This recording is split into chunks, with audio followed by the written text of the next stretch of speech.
무덤이다. 그들의 목구멍은 그들의 혀로는 걸핏하면 속인다. 살무사의 독이 그들의 입술 아래에 있다. 그들의 입에는 저주와 모진 말이 가득 차 있다. 그들의 피는 재빠르다. 그들이 가른 길에는 폐허와 비참함이 있다. 모양의 길을 그들은 알지 못했다. 하나님을 두려워함이 그들의 눈앞에는 없다. 제가 19절을 읽겠습니다. 우리가 알다시피 율법에서 말하는 것은 무엇이든 율법의 테두리 안에 있는 사람들에게 일러주는 것입니다. 모든 입이 막혀버리고 온 세상이 하나님 앞에서 책임을 피할 수 없도록 하려는 것입니다. 따라서 율법의 행위로는 어떤 사람도 하나님 앞에서 의롭다고 인정받지 못할 것입니다. 율법을 통해서는 죄를 알아차리게 될 뿐이니까요.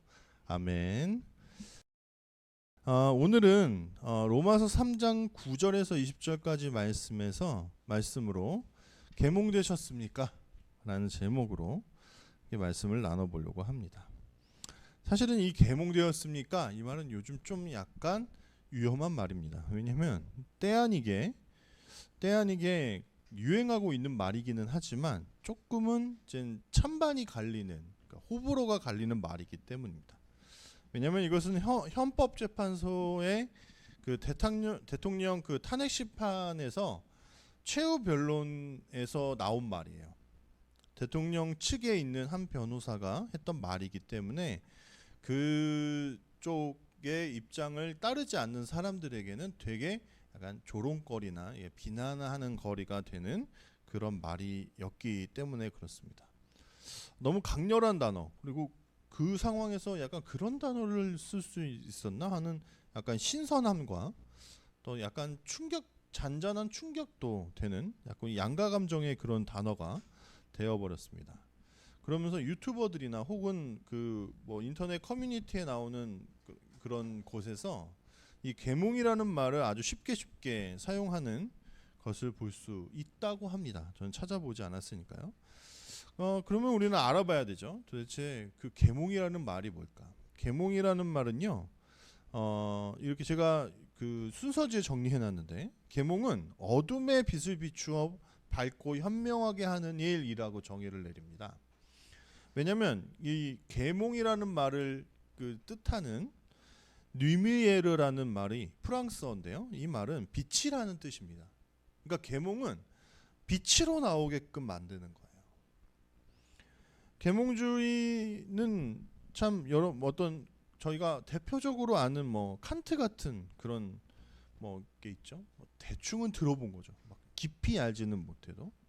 우리나라에도 조선 말기인가요? 일제 강점기인가요? 저는 정확하게 그 시간은 알 수는 없지만 계몽주의의 영향으로 많은 사람들이 서양식 어떤 문물과 사상에 눈뜨게 되는 일이 있었습니다. 더 놀란 거죠. 야, 일본은 이렇게 앞서갔고 그래서 우리를 정복했는데 우리는 이렇게 뒤처져 있고 이렇게 부족하구나. 계몽주의는 시대적이고 국가적인 철학운동이기도 하지만 사실은 개인의 인생에도 계속 계몽이 필요하다라는 생각을 하게 됩니다. 아주 반복적이고 다회적으로 말입니다. 왜냐하면 인간은 누군가 외부에서 자기를 일깨워주지 않으면 안 되는 어둠 속에 있는 존재 같기 때문에 그렇습니다. 여러분도 한번 생각해 보십시오. 여러분은 언제 계몽되셨습니까? 언제, 무엇으로 인해, 누구로 인해, 어떤 말과 어떤 이야기를 통해서 여러분은 계몽되셨습니까? 이렇게 누군가가 우리를 외부로부터 꺼내주지 않으면 우리는 계몽으로 나올 수 없는 사람들입니다. 성경도요 동일하게 이야기합니다. 스스로 계몽할 수 있는 사람은 아무도 없다고요. 로마서 1장에서 어떤 서술이 나옵니다. 18절부터 어떤 죄의 목록들이 막 등장합니다. 그런데 여기 3장에 이르러서 또 다시 죄악 목록들이 막 등장을 합니다. 혹자는 1장 18절에서부터 나오는 그 죄악 목록들, 막 동성애에 대한 묘사도 있고 뭐 우상 숭배에 대한 묘사도 있잖아요. 이런 묘사들은 아마 그리스 제국, 그러니까 로마 제국 안에서 행해졌던 그런 죄악상을 다룬 것이고, 그리고 3장 9절부터 20절까지 해서 다룬 이 죄악상은 좀 더 보편적인 인류의 죄악상을 다루는 것이라고 이야기하는 사람이 있습니다. 저도 어느 정도 굉장히 많이 동의합니다. 앞에 그 1장 18절 이후의 그 죄악 목록에 대해서는 의견들이 약간 갈리거든요. 하지만 이 3장 9절에서 20절까지의 구절 안에서는 굉장히 많은 사람들이 이 구절은 보편적인 죄악상을 기록한 것이라고 이야기하는 사람이 대다수입니다. 그러니까 모두가 죄인이라는 얘기예요. 모두가 타락했다라는 겁니다. 모두가 죄 가운데 있다라는 겁니다. 그러면서 바울은요, 한 가지 수사적 기법을 사용하는데, 갑자기 그 수사적 기법이 무엇이냐면, 계속 지금 로마서 안에서 너희 로마 교인들한테 내가 보낸다 하면서 약간 2인칭으로 계속 사용을 했거든요. 2인칭 너희 이렇게 썼어요. 너희들 2인칭 복수로 계속 표현을 했습니다. 그런데 갑자기 이 3장 그 9절에서 어떻게 바뀌냐면 우리 1인칭 복수의 형태로 싹 바뀝니다. 그러면서 자기를 포함시켜요. 그러면서 자기도 그 안에 공동체 의식, 한 부류라는 느낌이 들게끔 만듭니다. 그래서 저는 이것이 더 신빙성이 있다고 생각해요. 뭐냐? 이 3장 9절에서 20절까지의 말씀은 보편적인 인류의 죄악상을 다루었다라는 얘기에 좀 더 증거가 되는 거라고 생각합니다. 왜냐하면 바울은 빠질 수 없는 거잖아요.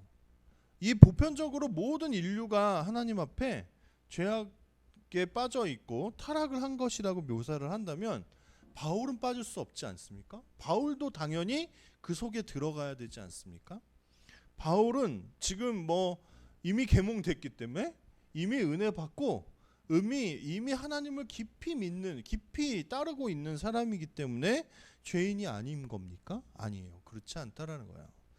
바울 역시 그 글을 쓰고 있고 로마 교회 교인들을 가르쳐 주고 싶은, 인도하고 싶은 바울조차도 죄인이라는 얘기입니다. 거기서 빠질 수 없다라는 거예요. 간혹 목사님들이나 아니면 성도님들 중에 굉장히 중직에 계신 분들이, 혹은 되게 금식을 잘하거나 뭐 기도를 열심히 하시거나,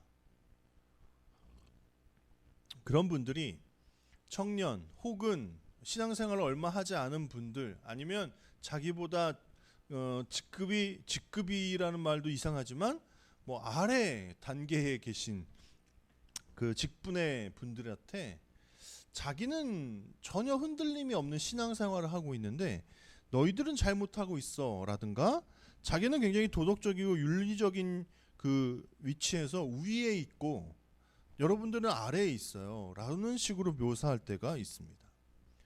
특히나 과거의 목사님들은 그랬습니다. 나도 그렇습니다 라는 얘기를 거의 하지 않았습니다. 왜냐하면 목사는 뭔가 되게 거룩해 보이고 신비로워 보이고 점잖아 보여야 된다고 생각하셨던 분들이 굉장히 많습니다.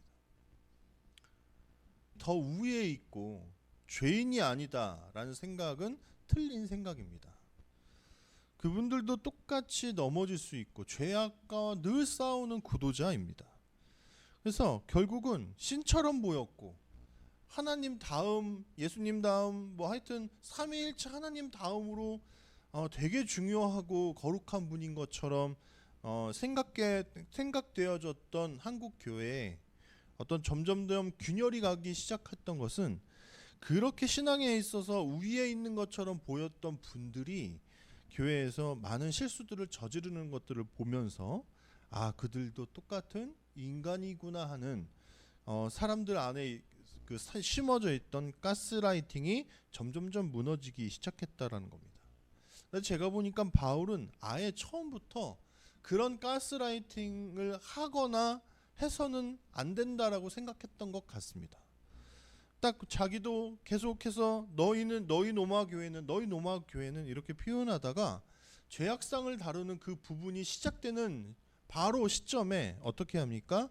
우리라는 표현으로 바꾸는 것을 보았을 때 바울은 굉장히 정직하고 올바른 신앙인이다라는 생각을 저는 하게 됩니다. 바울도 역시입니다. 바울도 예수 그리스도의 보혈이 없으면 그는 죄인일 수밖에 없습니다. 예수 그리스도께서 그를 다메섹 도상에서 만나 주시지 않았다면, 그의 이름을 불러 주시고 강건적으로 바울아, 사울아, 사울아 라고 불러 주시지 않으면 그는 아마 계속 어두운 눈을 가지고 예수 그리스도를 믿는 사람들을 잡아다가 감옥에 투옥하는 그런 일을 아주 끝까지 열심히 했을 사람이지 않겠습니까? 그가 스스로 멈췄을까요? 나 이렇게 하면 안 되는 것 같은데, 하나님이 보내신 분이 예수님 맞는 것 같은데, 이렇게 되지 않는다라는 겁니다. 하나님이 없이는 스스로 의로워질 수 있는 인생이 없습니다. 스스로 죄로부터 돌이킬 사람이 없어요. 계몽할 수 있는 사람이 아무도 없다라는 겁니다. 그래서 시편 143편 2절에서도 이렇게 이야기합니다. 주의 종에게 심판을 행하지 마소서. 주의 눈앞에는 의로운 인생이 하나도 없나이다. 심판은 정말 있어도 되고 없어도 되고 이런 정도가 아닙니다. 하나님의 심판이 얼마나 무서운 것으로 그들의 그 사상 속에서 묘사되었는지 노래에서 이런 이야기를 합니다. 하나님 저희를 죽이지 마세요. 하나님 저희를 내치지 마세요. 하나님 저희한테 불을 쏘지 마세요. 아마 그들은 민수기 같은 역사를 알아서일지도 모릅니다. 왜냐하면 그 심판을 면할 수 있는 사람이 없다라는 것을 그들은 잘 알았기 때문입니다.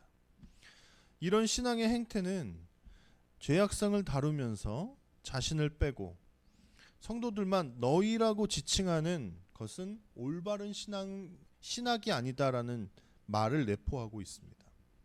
9절에서 20절까지의 본문이 그 보편적인 인간들의 죄악성을 다루는 것이면 바울 역시 뺄 수가 없는 겁니다. 그도 보편적 인간의 한 사람이기 때문에 그렇습니다. 그렇기 때문에 우리는 모두 죄인입니다. 예수님을 빼면 그 누구도 의로울 수 없는 사람들입니다. 그래서 우리는 하나님께 간절히 매달려야 됩니다. 오늘 이 죄악상을 다루면서 저는 대표적으로 그 스스로 의로울 수 있는 사람이 아무도 없다라는 이야기를 다뤘습니다. 대표적인 거죠. 뒤로 가면 더 여러 가지 이야기가 나옵니다. 근데 또 하나 다뤄야 될 것이 있습니다. 그것은 스스로 깨닫는 자가 없다입니다. 왜냐하면 제가 오늘의 키워드를 계몽이라는 것으로 잡았잖아요. 근데 거기에서 깨달음이 없다라는 것은 굉장히 중요한 연관성이 있기 때문에 그렇습니다. 스스로 하나님을 깨달아서 찾는 사람은 없습니다. 비슷한 하나님의 흔적들은 남아있어요. 타락을 하면서도 뭔가 자신들 안에 부족한 것이 있다라는 생각 자체는 남아있습니다. 그런데 보십시오. 하나님이 아닌 이상 무엇을 따라갑니까? 그들 안에 하나님의 흔적, 즉 종교성은 다 있는데 뭘 따라가요? 뭐 이상한 번개치는 거에 거기에다 숭배를 하고, 그렇잖아요. 뭐 파도가 막 이렇게 일고 하면은 내가 어업을 하는 사람인데 파도가 있고 없고가 너무나도 자신들의 생계 유지에 큰 영향을 주기 때문에 바다에 여러 가지 신들을 만들어 놓고, 상상 속에 존재하는 어떤 신들을 만들어 놓고 거기에 숭배하고 있지 않습니까? 용왕을 믿고요. 제가 들었던 건데, 농사를 짓는 분들 중에 신의 존재를 믿지 않는, 신은 없어 라고 이야기하는 사람은 거의 없답니다. 왜요? 그분들이 하고 있는 농사의 일이 무엇으로 달려 있어요? 비가 오고 오지 않음, 갑자기 어느 때에는 엄청난 홍수가 일른다든가. 나는 자기는 열심히 하지 않지 않았어요. 계속 열심히 했어요. 아침마다 일어나서 밭에 가서 잠시도 게으를 틈이 없어요. 농부가 게으르게 일을 했겠습니까? 게으르게 해서 태풍이 일고 게으르게 해서 수확량이 낮겠습니까? 아니에요. 농부들은 최대한의 수확량을 내기 위해서 늘 애를 쓰시더라고요. 그런데 때로는 어떤 자연재해로 인해서 그것들이 완전 망가질 때가 있어요. 그냥 신을 안 믿는 사람은 아무도 없답니다. 신이 있다고 생각한답니다. 그래서 막걸리를 떠놓고 어떤 보이지 않는 신들에게 빌거나 하는 그런 일들을 저지릅니다. 하지만 뭘 못합니까? 그것들은 허상에 불과하다라는 것 자체를 스스로 깨닫지 못합니다. 그들은 하나님의 흔적이고 그림자이고 어떤 한 부분의 쪼가리 신들일 뿐 진짜 살아있는 신이 아니다라는 사실을 스스로 깨닫는 일이 없다라는 거예요. 저마다 하나님에 대한 상들이 다 다른 겁니다. 그들이 기다렸던 메시아에 대한 상도 어땠습니까? 분명히 어린 양으로 오신다. 나약한 사람으로 오실 거다. 보기에 아름다운 것이 없을 거다. 누가 저렇게 고난받는 종을 우리의 메시아로 지정했는가 하면서 막 그렇게 슬퍼하는 예레미야 선지자와 이사야 선지자가 있었음에도 불구하고, 그 글을 읽었음에도 불구하고 아직도 유대교 사람들은 그 묘사는 우리 메시아에 대한 묘사가 아니다라고 여기지 않습니까? 그러니까 누군가가 가서 그들에게 얘기해주고 깨닫게 해주지 않으면 절대로 스스로 깨달을 수 없는 존재들인 겁니다. 그러니까 우리가 하나님을 떠나서 내 멋대로 살고 있는 것에 가장 큰 어떤 대표적인 현상은 뭐예요? 우리 안에 깨달음이 없다는 거예요. 우리는 계속 어두움 가운데 살 수밖에 없는 존재다라는 거예요. 그런데 여기에 여러분 엄청난 반전이 일어나는데, 하나님께서 이스라엘 백성을 선택하셨죠. 모세를 통해서 출애굽하게 해놓고 그들을 건져내셨습니다. 그리고 율법을 주셨는데, 그 율법의 기능을 바울이 뭐라고 이야기합니까? 율법의 기능은 깨달음이다, 이렇게 얘기합니다.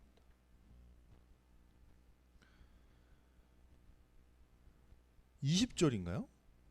네. 20절에 이렇게 돼 있죠.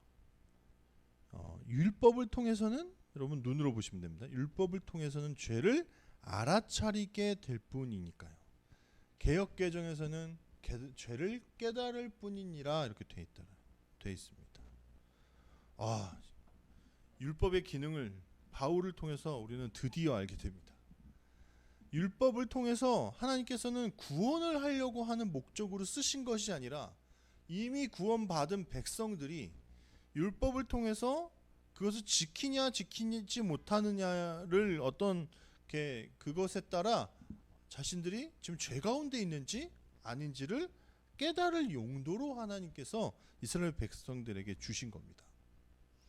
그래서 또 바울은 또 한 가지의 수사적 기법을 쓰는데, 죄를요 약간 어떻게 묘사하냐면 약간 의인화시킵니다. 바울 로마서 전체의 기조가 죄를요 약간 의인화시켜요. 약간이 아니고 그냥 의인화시킵니다. 뭐냐면 약간 살아있는 실체인 것처럼. 7장에 가면 이런 장면이 나옵니다. 나는 하나님께 가려고 하는데 죄가 나로 하여금 자꾸 이렇게 악한 길로 이렇게 끌어들인다. 이런 표현들이 7장 가서 나오거든요. 그러니까 지금 죄가 어떤 존재로 로마서 안에서 묘사되냐면 피츠마이어라는 사람이 이야기한 건데, 바울은 죄를 약간 명사화시켰고, 명사화했다는 건 뭐냐? 그것을 의인화시켰다라는 의미가 된다라는 거예요. 그래서 주체적으로 어떤 행동들을 하는 존재처럼 이야기하고 있다라는 거예요. 그래서 지금 가장 큰 역할이 뭐냐? 지금 그 우리 곁에 죄가, 내 안에 있는 죄가 아니라 옆에 마치 어떤 존재처럼 어떤 인간처럼 의인화된 어떤 존재로 옆에 있습니다. 그래서 이 율법이 우리로 하여금 뭘 하고 있습니까? 자꾸 고발하는 거예요. 일러 바치는 겁니다. 하나님한테. 하나님, 얘 죄졌어요. 하나님 세 번째 계명 어겼어요 하면서 자꾸 우리를 고발하는 존재로 지금 묘사되고 있는 거예요. 구약 성경 전체에서 그리고 로마서 안에서요. 그러니 우리는 어떻게 됩니까? 율법을 통해서 계속 죄를 지적받고 고발당하고 있는 사람이 되는 겁니다. 그러니까 이 상태에 아예 무지했던 상태보다는 더 좋죠. 우리가 죄 가운데 있어서 아예 죄를 깨닫지 못해, 우리가 죄인이라는 사실을 깨닫지도 못하고, 그리고 하나님이 계시다라는 사실도 깨닫지도 못하고 있었던 때보다는 좋죠. 하지만 이제 죄를 깨닫기 시작했습니다. 여기서 머물면 어떻게 됩니까? 이것은 슬픈 소식입니다. 바레트라는 신학자는 2장 1절에서부터 3장 20절까지 해서 유대인과 그리고 이방인들 모두가 죄인이라는 사실을 차례차례 묘사하거든요. 먼저는 하나님의 말씀을 맡았던 유대인들도 다 죄인이야. 걔네 얼마나 교만하니 말씀 맡았다고. 그리고 3장 9절부터 20절까지 해서는 이 모든 보편적인 사람들의 죄를 다 다루면서 모두 믿거나 믿지 않거나, 그러니까 처음에 하나님의 백성이었거나 아니었던 사람들 전체가 다 죄인이라는 얘기를 완성했거든요. 여기까지 해서만 머물면 바레트는 뭐라고 얘기합니까? 이것은 슬프고 굉장히 나쁜 소식이다라고 부릅니다. 이 챕터를요. 하지만 이 부분이 필요합니다. 제가 오늘 설교 준비를 할 때 고민을 했어요. 단락을 정하거든요. 근데 3장 9절에서 20절까지의 내용은 다 죄에 대한 이야기만 있더라고요. 그래서 제가 이 부분을 간략하게 전하고 넘어가고 싶었습니다. 저도 사람인지라 성도님들한테, 제 이야기를 듣고 있는 사람들한테 죄에 대한 이야기를 이렇게 장황하게 길게 하는 것이 그렇게 달갑지만은 않습니다. 그런데 뭐라고 얘기합니까? 이 바레트는 이렇게 얘기합니다. 하나님의 의를 율법의 관점에서 논의하고 이해하는 한 진노를 말할 수밖에 없다. 그러니까 하나님이 우리의 죄에 대해서 진노하고 계시다. 너희들에게 심판이 있을 것이다. 라는 이야기를 하지 않을 수 없다라는 거예요. 해야 된다라는 겁니다. 그랬을 때 어떤 효과가 있냐? 3장 21절에서부터 등장하는 하나님의 선물, 하나님의 의로우심, 하나님께서 우리에게 내리시는 은혜에 대한 서술이 좀 더 가치 있는 것이 되기 때문입니다. 왜 이런 이야기를 하냐? 전 세계적으로 기독교가 팽창하고 성장하면서부터 어느 순간부터 교회 안에서 그런 이야기들이 등장했습니다. 죄를 지적하는 것이 불편하다라는 거예요. 죄를 자꾸 이야기하고 죄에 대해서 논하는 것이 불편하다고 하소연하는 성도들이 많아진 거예요. 그들은 그렇게 생각했겠죠. 나는 이미 구원을 받고 하나님의 백성이 됐는데 자꾸 옛날 이야기하는 것 같은 거예요. 혹은 좀 기도해서 소원을 성취하고 싶고, 아니면 나는 세상 속에서 많이 지쳐가지고 위로가 필요한데 교회에 왔더니 자꾸 죄인이라고 얘기하니까 그것이 불편하다라는 얘기를 많이 한 겁니다. 그래서 언젠가부터 한국교회를 포함해서 전 세계의 교회 안에서 죄에 대한 지적이 사라지거나 약해졌습니다. 그래서 오냐오냐 하는 그러한 교회 분위기를 만들어낸 거죠. 죄인 아니에요. 아무도 죄인 아닙니다. 그냥 하나님의 사랑이 필요하고 좀 연약한 사람들일 뿐, 그 말을 죄인이라고 표현하지 않기 시작했습니다. 제가 새가족 팀장이었다라고 얘기했죠. 저희 모교회에서. 근데 저보다 먼저 된 팀장님께서 교재를 만들어야 된다고 얘기하셨습니다. 그래서 함께 여러 청년들이 모여서 그냥 토론하면서 같이 책도 찾아보면서, 그리고 우리 전 팀장님이셨던 분한테 배워가면서 어떤 교재를 집필해 나갔거든요. 근데 1과에서는 창조에 대한 이야기를 다루고, 2과를 가면 타락했다라는 얘기를 다루는데 어느 정도로 다룰까? 왜냐면 저희가 똑같이 창조, 타락, 구속, 종말, 그러니까 마지막 날 이 네 가지의 그 세계관이 기독교 세계관을 묘사하는 단어들이잖아요. 창조에 대해서 다뤘다면 똑같은 분량과 크기에서 죄에 대해서 다루는 것이 맞지 않습니까? 그리고 죄에 대해서 그만큼 다뤘다면 구속에 대해서도 똑같이 다루는 것이 맞다라는 거죠. 근데 보통 다른 세가족 교재들을 저희가 살펴보니까 창조되었습니다. 그래서 막 신나게 얘기해요. 하나님이 우리의 창조주시고 진화론은 틀렸고 뭐 이런 얘기를 막 합니다. 그러다가 죄는요 쓱 스치듯 안녕해요. 그리고 바로 예수님에 대해서 이야기를 합니다. 그랬더니 죄에 대해서 인식하는 그 어떤 분량이 좀 작지 않나라고 생각했습니다. 그래서 고민했습니다. 이걸 오신 분들이 불편해하지 않을까? 마음에 들지 않아 하실까? 그런데 이게 우리의 생각인 거예요. 죄에 대해서 우리가 어느 정도 분량으로 다뤘든지 사실 교회에 올 사람은 오고 안 올 사람은 안 오게 되더라고요. 그 우리가 하는 게 아니더라고요. 그래서 결국은 이 과에서 똑같은 분량으로 네 가지 큰 항목으로 죄에 대해서 다루기로 했습니다. 그 안에는 우리가 죄인입니다. 하나님을 떠나서 내 뜻대로 사는 죄인입니다. 그래서 고통이 있습니다. 그래서 그 고통의 결과로 우리는 이 땅에서 고통받고 또 생이 맞춰지면 영원한 형벌을 받습니다. 이런 이야기들을 아주 구구절절하게 넣어놨습니다. 그래서 가장 힘들어하는, 그러니까 세가족 리더들이 1대1로 교육할 때 가장 힘들어하는 챕터가 사실 2과 2기도 했습니다. 힘든 이야기를 다뤄야 되니까요. 하지만 그 2과 정도 안에서 더 이상 그 교회를 나오지 않고 떠나간 사람들이 많지는 않았습니다. 세가족 교회 교육을 다 받은 다음에 그냥 교회의 분위기나 이것이 뭐 안 맞아서라든가 아니면 자기 안에 아직 하나님을 믿지 않아서 좀 교회를 좀 나중에 나오겠다고 한 사람들이 있었지만 2과까지를 마치고 가서 돌아갔던 사람은 없었다는 거예요. 그러니까 우리가 걱정한 거죠.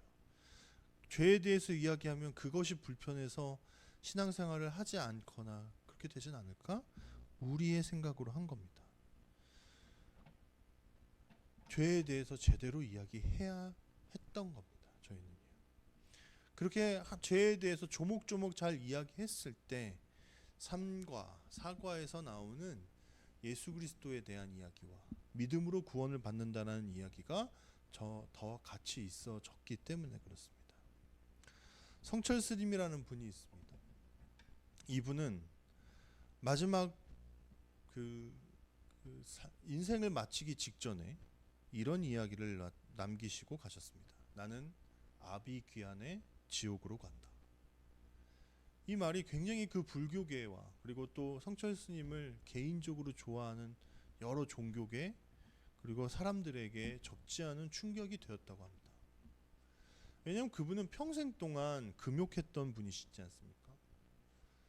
남들이 하는 것들을 다 누리거나 그랬던 분이 아니라 산속에서 절에서 불경 외우며 또 그 아래 스님들 가르치며 그렇게 살아갔던 분인데 인생을 마치려고 하는 그 직전에 그분이 자신이 스스로를 나는 아비귀환의 지옥으로 가는 사람이다.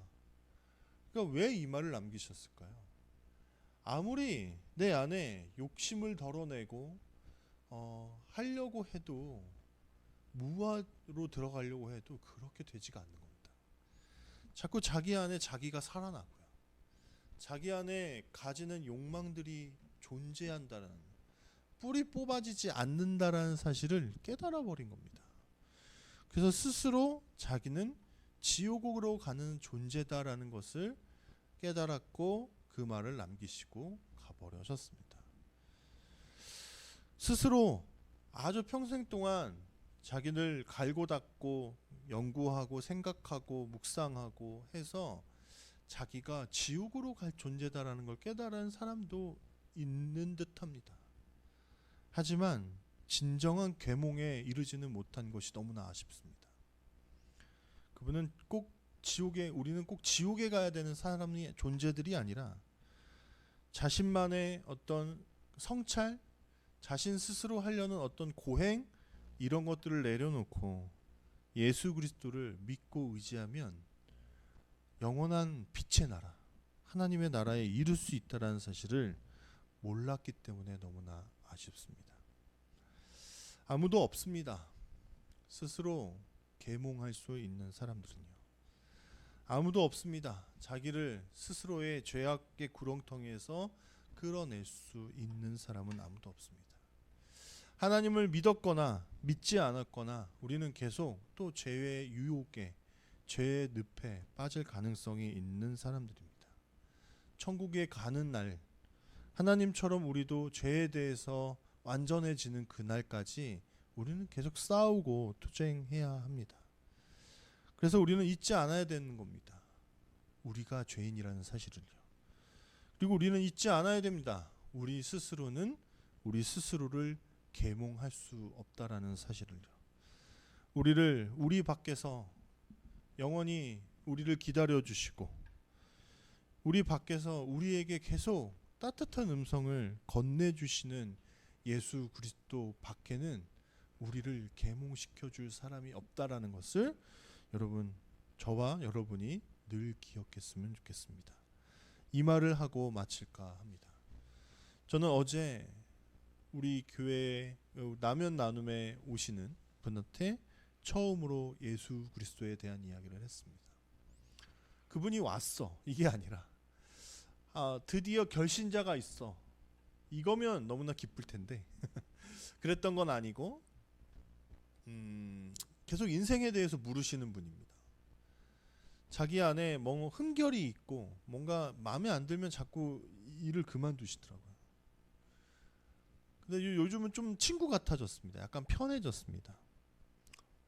다른 분을 대할 때와는 좀 다르게 좀 편안하게 대할 수 있어졌습니다. 오셨어요, 앉으세요, 이렇게, 이 정도로. 그래서 어제는 라면을 또 대접하고 하면서 얘기를 하던 중에 예수님 믿으세요 라고 했어요. 지난주 지지난주까지만 해도 제 안에 있는 이 기쁨의 이유, 소망의 이유, 이거 제가 전하지 않았거든요. 왜 돈이 필요해요? 그러면 이제 그냥 일반사적인 얘기로만 이렇게 했었어요. 왜 돈을 벌어야 돼요? 뭐 이런 얘기. 재벌들은 너무 좋을 것 같아요.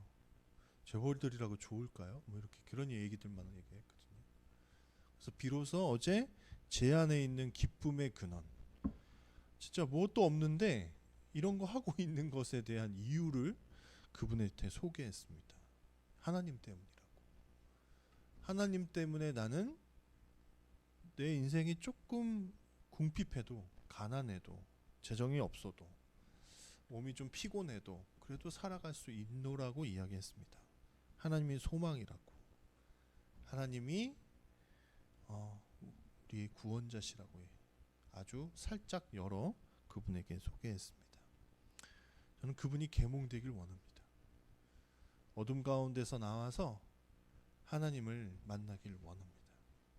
소망이 없고 빛도 없는 그분의 삶에 하나님이 소망이 되시기를 저는 간절히 바라기 시작했습니다.